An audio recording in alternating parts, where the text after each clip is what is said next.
trusted news source, ABC6 News at Noon.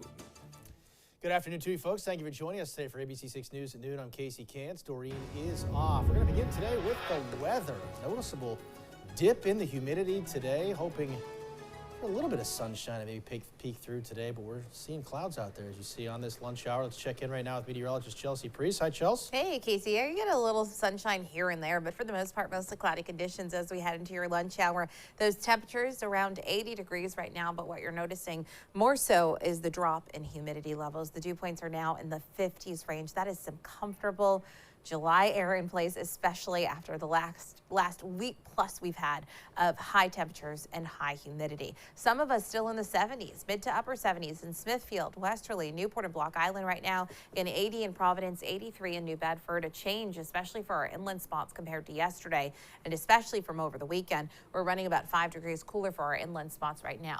A lot of clouds around. You'll get some pops of sun here and there, and we'll continue to dry out and clear out, especially as we head through the evening hours. You're looking at those temperatures staying in the low to mid 80s today, and then 70s overnight, eventually down to the 60s. Could be a comfortable night to open up the windows. I'll have much more on the rest of the week forecast in just a few minutes. Casey? I will certainly take that, Chelsea. We'll check back in. Thank you. Well, are you feeling lucky? If so, you may want to go play tonight's Mega Millions lottery as players take to their local convenience stores. The third largest jackpot in Mega Millions history has been raised to an estimated $810 million ahead of tonight's drawing. ABC6 News reporter Yanni Tregellis live in Providence, where he spoke with some hopeful ticket buyers ahead of tonight's drawing. Yanni, how are they feeling?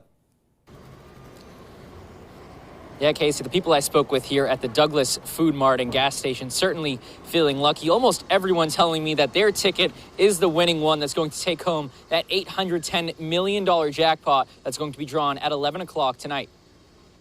After no lucky winners took home last week's Mega Millions drawing, Tuesday's jackpot has ballooned up to an estimated $810 million, the third largest jackpot in Mega Millions history. Life-changing. You never know what you can do with that type of money, you know? If any lucky winners hit Tuesday's drawing, they will have the option of taking home a lump sum payment of their winnings of an estimated $470 million cash value or 30 annual payments of the prize money. Some hopeful ticket buyers in Providence already with their sights set on what they'll be spending their winnings on. Well, I'm going to pay off my house. It's almost paid off, and I don't know, I'm going on a big trip somewhere. Others we spoke with say they're going to help their community. I'm going to donate a whole bunch of money to the churches first. At least 10,000, 20,000, you know. They all run food banks, you know. There's homeless people out here. The $810 million Mega Millions prize money has grown from its starting point of $20 million after its last winner in May. And according to Mega Millions, players have a 1 in 303 million chance at striking big on the $2 ticket. When it gets up high, time to play. Nobody wants to win a little bit of money. We want to win a lot. And even if you don't win that Mega Millions jackpot tonight, you can get a second chance at some Red Sox tickets. We're going to have some more information on how you can do so available on our website. And coming up later on tonight, ABC6 News anchor Olivia DeRocha will be breaking down where that leftover money goes in the state after these Mega Million jackpots are won. Reporting live in Providence, Yanni Tregellis, ABC6 News. Yeah, a lot of people feeling lucky today. Yanni, thank you for that. Checking today's headlines, the Tidewater project will move forward. This after Governor McKee surprisingly made the tie-breaking vote. That development is the one that would bring a stadium, restaurants, and housing to the city of Pawtucket. The vote would allow for $27 million originally allocated to be used at a later part of the project to be used sooner. The developers will also add 80 to 100 more housing units and taxpayer protections, including no state payments without certifications of occupancy. Providence police looking for 2 suspects in connection with the deadly shooting of a 15-year-old this weekend. Javante Tilson was shot and killed on the west side Saturday night. In an update yesterday, police said he was with 2 other people at the time he was hit, and it was a targeted shooting, but they would not say whether it was gang-related. The monkeypox vaccine available in New Bedford again today. It's being offered at 11 healthcare centers across Massachusetts, including the Seven Hills Behavioral Health Center in New Bedford. Officials there say appointments are already starting to fill up. You can schedule an appointment weekdays between 9 and 5. 79 cases have been reported in Massachusetts so far. Coming up tonight, the North Kingstown School Committee expected to discuss pending lawsuits against the committee and former administrators. 2 former high school students and their parents are suing over the handling of those alleged naked fat checks performed by former basketball coach Aaron Thomas. The former students claim the school knew the alleged abuse was happening and did nothing to stop it. Aside from the school committee, defendants in the lawsuit include former Superintendent Phil Auger and former Athletic Director Keith Kenyon. In Bristol County, the Dighton-Rehoboth Regional School District School Committee will meet today. A significant portion of today's special meeting will focus on school safety. The superintendent and school committee members will give an overview on their updated school safety plans. Police officers from both towns will also be present. That meeting starts at 6:30 tonight at the high school. Checking in on national headlines today, and today in Washington, all eyes on former President Trump and former Vice President Mike Pence, both speaking at separate Republican events in the nation's capital. ABC's Justin Finch with more now from Washington. Another January 6th probe gaining momentum as a federal grand jury has now heard from 2 top-level aides of former Vice President Mike Pence. If the mob had gotten closer to the vice president, I do think there would have been a massacre in the Capitol that day. Former Pence Chief of Staff Mark Short on the anxious effort to escape danger as crowds breached the Capitol. Short, now the highest-ranking Trump White House official to testify before the grand jury. Sources say he and former Pence counsel Greg Jacob are cooperating with the Justice Department probe. Both have also faced questions from the House Select Committee, which has released new video and images appearing to show former President Trump was resistant to condemning crowds who stormed the Capitol. The committee presenting this image of a draft of Trump's January 7th remarks with sentences stricken and handwritten additions. Trump's daughter and former advisor Ivanka Trump questioned. Do you recognize the handwriting? It looks like my father's handwriting. The committee saying Trump cut key lines calling for swift and firm legal consequences and for the Justice Department to prosecute all lawbreakers to the fullest extent of the law. Trump's son-in-law and advisor Jared Kushner asked why. Do you know why he wanted that crossed out? I don't know. From the White House, President Biden, recovering from COVID-19, praising the law enforcement response to the Capitol riot while denouncing Trump for not doing enough. For 3 hours, the defeated former president of the United States watched it all happen as he sat in the comfort of the private dining room next to the Oval Office. Former President Trump's arrival to Washington marks his first since leaving office. He's set to speak this afternoon before a summit of the America First Policy Institute. Justin Finch, ABC News, Washington. And still to come today on ABC6 News at noon, the Hall of Fame tour continues for Big Papi. Back at Fenway tonight as the Red Sox will honor the Sox legend ahead of tonight's first pitch with the Guardians. And Patriots fans getting excited.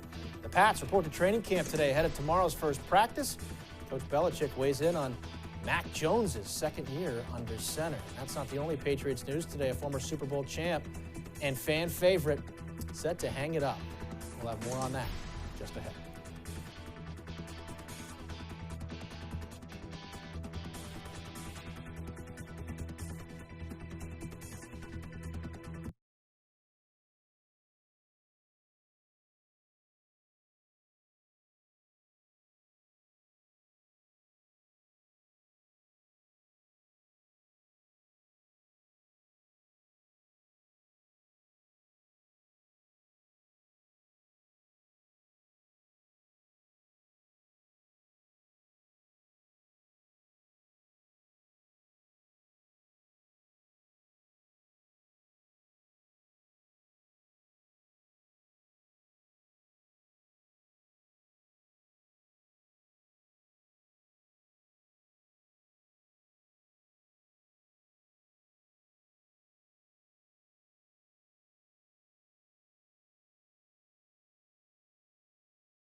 Welcome back. Big day on the Patriots calendar today. The Pats officially reporting to training camp ahead of their first practice tomorrow.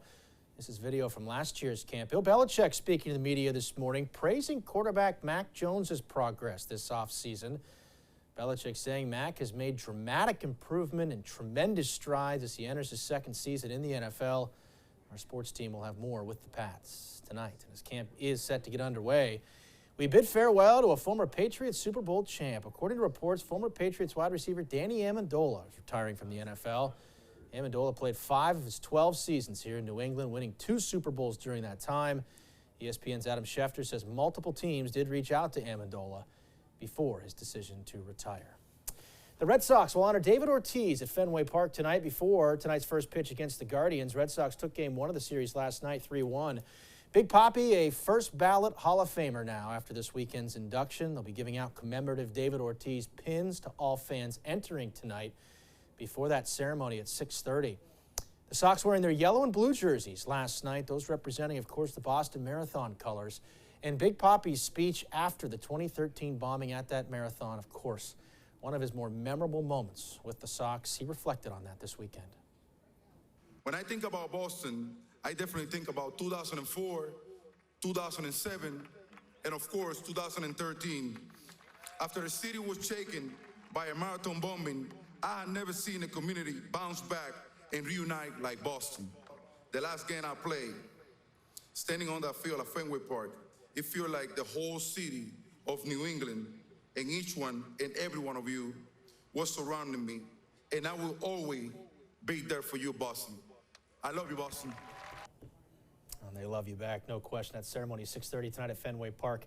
Guardians and Red Sox first pitch just after 7 o'clock. Still to come today at noon, a high-flying deer ends up inside a bus. Yikes, the crazy moments caught on camera.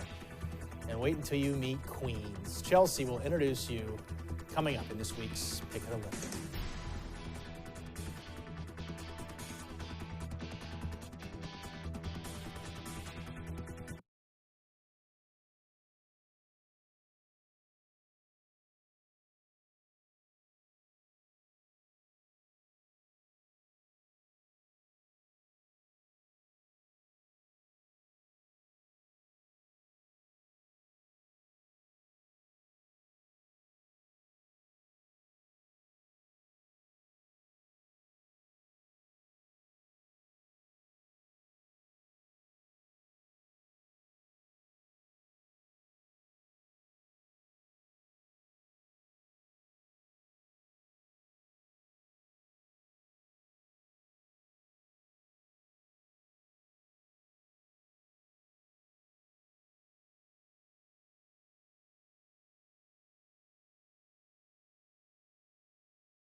Well, watch this. Caught on camera, a bus driver's route took a surreal turn when a deer jumped in front of her bus and in through her windshield. Yikes.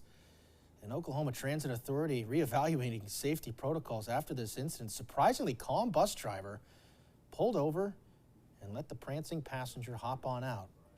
Thankfully, nobody was hurt. And now, your ABC6 Storm Tracker weather with meteorologist Chelsea Priest.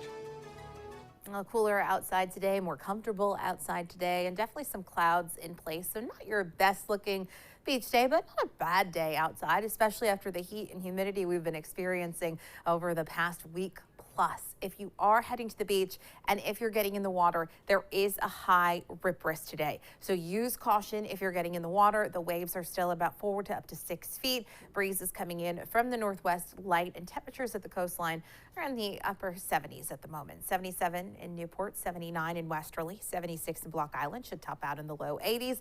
We're currently sitting in the low 80s in Providence and in New Bedford, gaining a couple of degrees into the afternoon, topping out right where temperatures should be for this time of year. Our average high is 84 degrees. We've obviously been way above that for the past week plus. Yesterday, we didn't quite hit 90, but we were in the upper 80s. And because of the high humidity levels, we felt more like the 90s. So today, finally, some relief. That's after a cold front came through overnight. And at this point, we still have a kind of a variable breeze, but predominantly coming in from the northwest, which is a more comfortable wind direction for us here in southern New England.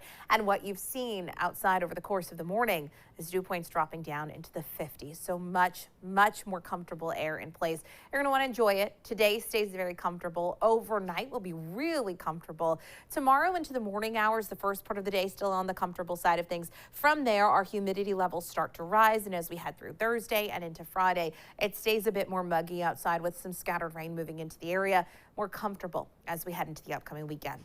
Satellite radar image shows you some clouds around. You get pops of sun here and there, but overall more clouds than sunshine at the moment. I do think we get a little bit brighter late in the day and just before the sun sets, which that sunset happening at 8:10 this evening. All of this rain, this system with the thick clouds and rain shower activity stays to our south. High pressure for us moves in from the north. And again, later this evening, we do see clear conditions taking over. We're clear and comfortable overnight. Temperatures dip down to the low 60s in the Providence area. Outside the city, temperatures may be down to the 50s. And you'll see sunshine through the day tomorrow. High temperatures should be in the mid to upper 80s range, so a little bit warmer, but still on the comfortable side of things. Now, overnight Wednesday into Thursday, that muggy factor continues to climb. There's some fog outside Thursday morning, more clouds around on Thursday, and Thursday afternoon we'll be tracking the risk of isolated showers and perhaps a few rumbles of thunder coming through the area. Once again, it's hit or miss. We're not talking about widespread rain, but the risk is there late Thursday, Thursday night, and into Friday.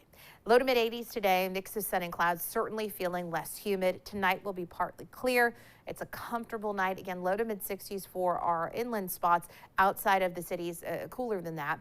And then tomorrow, a mainly sunny, warm day. Breeze does start to come in from the south as the day progresses, so you do start to feel slightly more muggy as we head through Wednesday evening and more so into Thursday. You're looking at temperatures staying in the mid to upper 80s range through Thursday and Friday with some rain moving into the area. And then it looks like we should brighten up and stay warm for the weekend. Well, with what we've had with humidity over the last week or so, we'll certainly take that. Exactly. So much more comfortable outside today. A noticeable change. Definitely. Thank you, Chelsea. Appreciate that. So to come today at noon, you're going to meet Queens. I know you already did, Chelsea. She's so adorable. That's coming up in this week's Pick of the Litter. And say it ain't so. We say goodbye to a dessert classic. ABC6 News at noon continues after this.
Pick of the Litter, brought to you by Moriarty's Invisible Fence.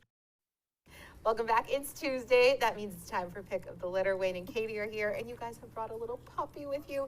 She's the last one of her litter, right? So the other 4 have been adopted, and Queens is left to be adopted. That's true. Queens is an 8-week-old, we think pure pit bull puppy. Her mother came in with serious medical problems and couldn't nurse the litter, so she's one of our bottle-fed babies. We raised her from 4 weeks old. She is cute as can be. She's healthy. We just spayed her, so she's already spayed. And she's ready to be adopted, and she just loves people. Look at her little tail go. Now, when we adopt out puppies at this age, they're too young to be rabies vaccinated.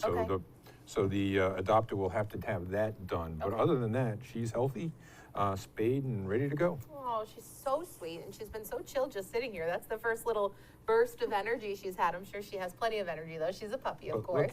But she's so pretty. And she is very people-friendly. She just loves to be cuddled.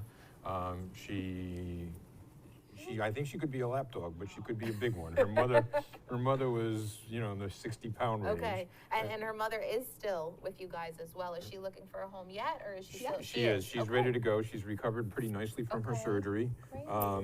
But Queens is a puppy, so she can be socialized from this young age, and she's going to be great. The mother needs a little bit more work. She's not as socialized as we'd like her to be. Right, of course. So a little more work there, but Queens needs to find the perfect home. Clearly, she loves to be loved. If you are interested in this sweet, sweet girl, you can contact the RSPCA at 401-438-8150. Thanks, guys. Thanks, Chelsea. Let's get Queens and her mom adopted. Still to come today at noon. We'll check back in with Chelsea. She's got another look at your afternoon forecast coming up.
Well, we're going to say goodbye to the Choco Taco, the beloved Klondike product. Packaged ice cream in a taco-shaped cone has been discontinued. The Choco Taco first hit ice cream trucks in the early 1980s, and Klondike's parent company, Unilever, eventually began to distribute them more widely.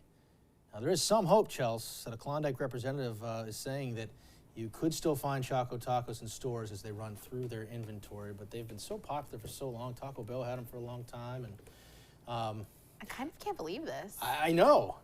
Like anything, though, I wonder if this happens and then... Like a resurgence. Yeah, the popularity is so big, it's going to come back.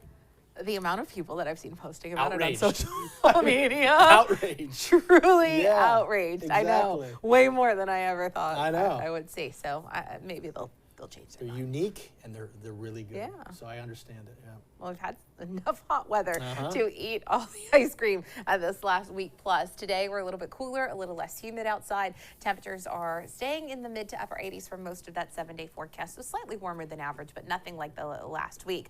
We are looking at comfortable conditions for today, for tomorrow. Tomorrow should be a bit brighter than today as well. Muggy factor goes up for Thursday and Friday with some scattered rain moving in, but right now the weekend's looking dry and warm with temperatures staying in the mid to upper 80s range. That looks good. Yeah. Already looking forward to it. Absolutely. Thanks, Chelsea. Thank you, folks, for watching as well. The news continues first at 4. And for news and weather anytime, you can check us out at abc6.com. Have a great rest of your Tuesday.